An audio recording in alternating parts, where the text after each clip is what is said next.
Hey, everybody, it's Eddie from Tokyo. This is your cryptocurrency update from Japan, and all eyes are on Bitcoin, looking a little volatile, moving in a very broad range of 41,000 to 42,000, yet jumping $300 and $400 at a time, up and down. It's exciting action. It's not like watching paint dry.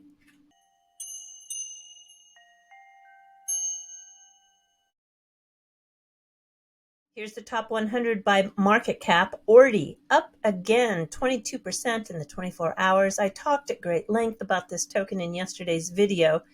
We've got XDC, Shiba, BCH, all in that 5 to 6% range up. Terra Luna Classic, the token traders just love to trade. It's up 100% on the 7 days, 25% in the last 24 hours. This coin is all about high risk and just catching the action. It's been very fun today to read X. Yeah, Peter Schiff is out because gold is trading at 2100 tonight for the first time in history. And he believes it's far more significant than Bitcoin trading above 40,000. Well, I don't know. I think that they're both pretty great. Gold has completely broken out, which is fantastic. It's in uncharted territory, while Bitcoin still needs to rally more than 60% from here just to make a new high.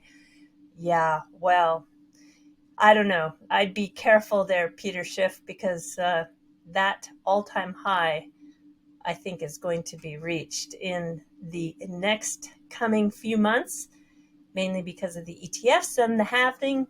So, I would kind of be humble there.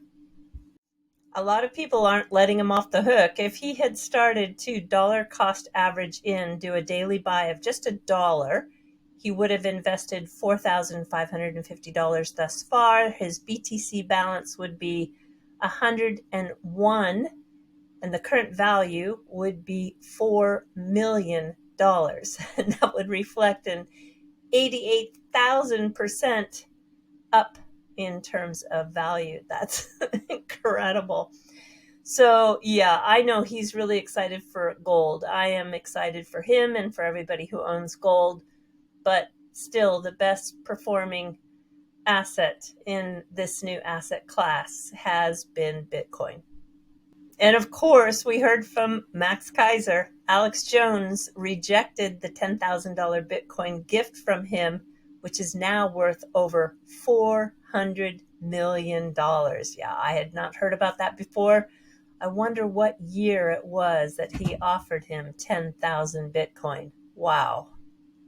I do have some really great news for XRP holders, but I do want to give my respect to Bitcoin, as this particular digital asset is going to be responsible for all of us to be in the green.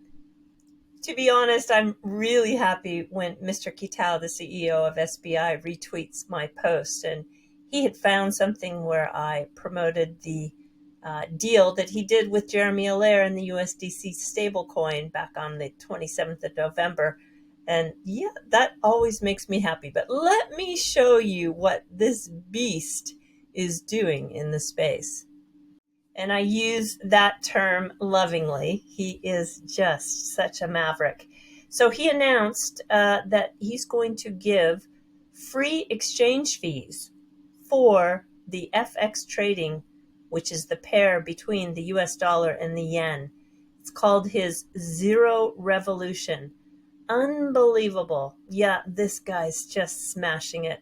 And SBI Securities is going to capture a tremendous market share. For the XRP holder, this company, Valor, has a team that is really moving with financial market veterans, digital asset pioneers, and capital market experts, with product innovators who believe in the future of finance, and it's being rewritten in code. And the transformative effect this new ecosystem of decentralized finance is giving us is going to boost everybody's economies across the globe. Just a little background. They do have a basket of assets, which is an exchange traded product, And you can see here among Bitcoin, Ethereum, Binance, Solana, Cardano, Doge, TRX, Tron, Polkadot, they also have XRP there, and it is weighted 10.23%. So this was just rebalanced about a month ago, but let me show you what's coming this month. They're going to launch a new exchange traded product with XRP, 100% XRP. It'll be backed 1-to-1, and it's going to launch in early December. It is part of their expansion of digital asset investment products. This is going to allow investors to gain exposure to the digital asset.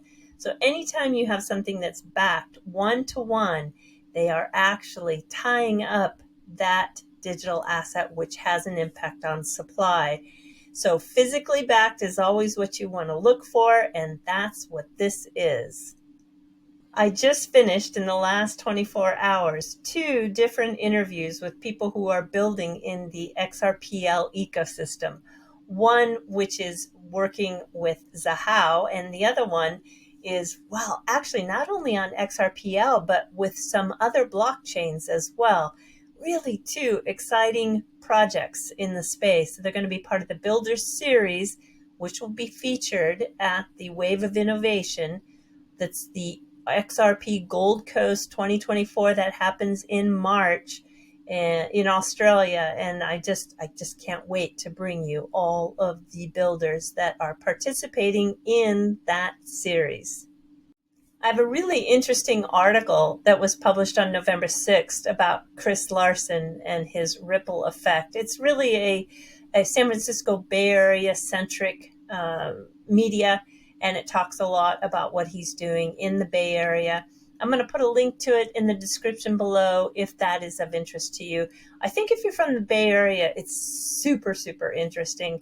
If you have an interest in Silicon Valley, yes, you'll find that interesting too. But boy, is he active in just the revitalization of San Francisco.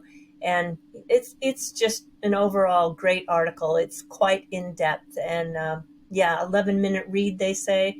But I think it's worth a read if you are interested in the future of the Silicon Valley, because it is really being challenged by Dubai and Singapore and Hong Kong for being the blockchain crypto capital of the world. So I think if Chris Larsen has his way, he's going to bring a lot of that industry back, or at least he's going to give it his best shot. And finally, who is the blockchain for data?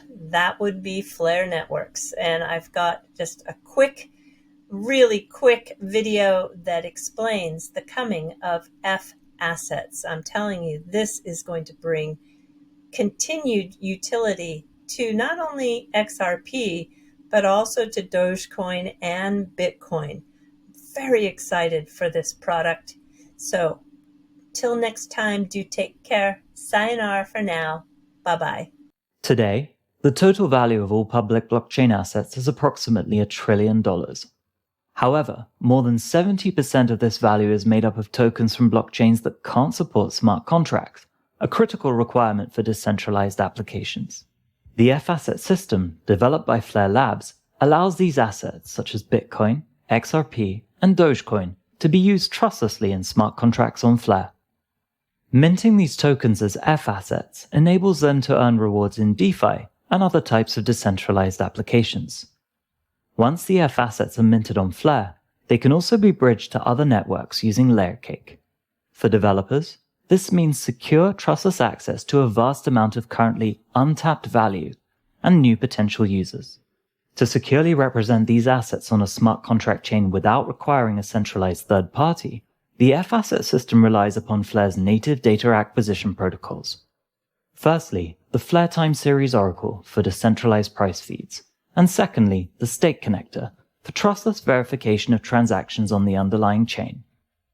FAssets are backed by 3 asset types: the underlying, Flare native token collateral, and either stablecoin or wrapped ether collateral. The process of minting and redeeming FAssets is supported by independent agents. Their role in the system is secured through over-collateralization, removing the need to trust any counterparty. To mint FAssets, the minter must first select an agent and pay them a small fee to reserve the required collateral. The minter then sends the agent the underlying asset, with the stake connector used to prove the transactions taken place on the other chain. With the payment verified, the FAssets are then minted as ERC20 tokens on Flare. These tokens can be used within DeFi on Flare or bridged to another chain. FAssets unlocks the value of non-smart contract tokens.